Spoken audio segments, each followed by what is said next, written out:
Hi, my name is Nick, and we are here today to show you about action potential. I'm here with Martin, who will help demonstrate how action potential works.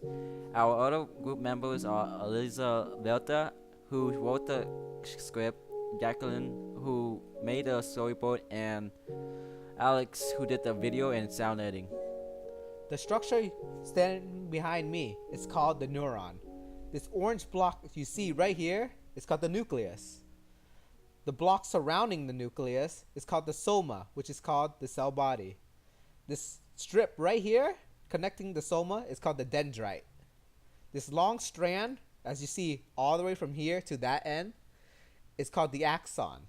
These orange blocks surrounding the axon are called myelin sheath. This at the end right here, at the axon, is called the axon terminal, which form the synapse, which ending right here. Hello guys, I'm here to talk about action potential and tell you what it does.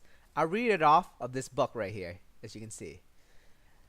An action potential occurs when a stimulus changes the permeability of a membrane to sodium and potassium ions, so that more of the ions can cross the membrane. Stimulus alters the distribution of charge in cell body, and if the change is great enough, it triggers action potential to occur and move down the axon. The action potential is an explosion of electrical activity within the neuron that's caused by a depolarization.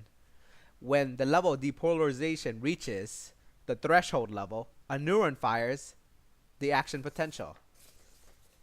If the neuron does not reach this critical threshold level, the sodium gates do not open. Neuron doesn't fire and no action potential occurs. When the threshold level is reached, an action potential will always fire for any given neuron. The size of the action potential is always the same. There are no big or small action potentials in one nerve cell.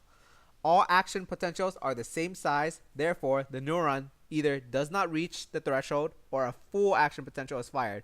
This is called the all or none principle.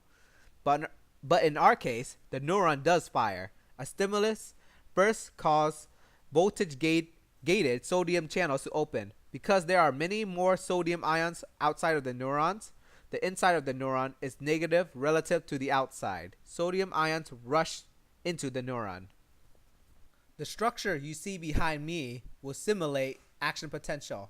Follow me to over here. This block, as I said before, will represent the potassium gated channel. As I said before, also, this cart will represent the potassium ion. Here will be the sodium gated channel. This is the sodium ion.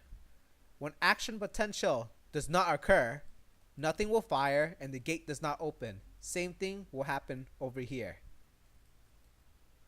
But when it does fire, ions will be shot and the gates will open.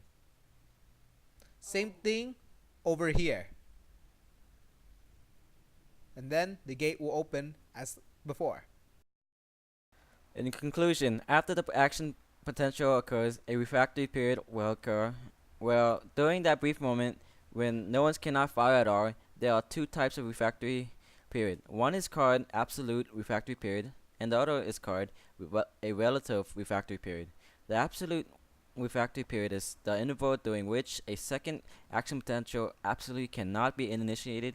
During a second action potential absolutely cannot be initiated no matter how large a stimulus is applied. The relative refractory period is the interval immediately following during which an initiation of a second action potential is inhibited, but not impossible.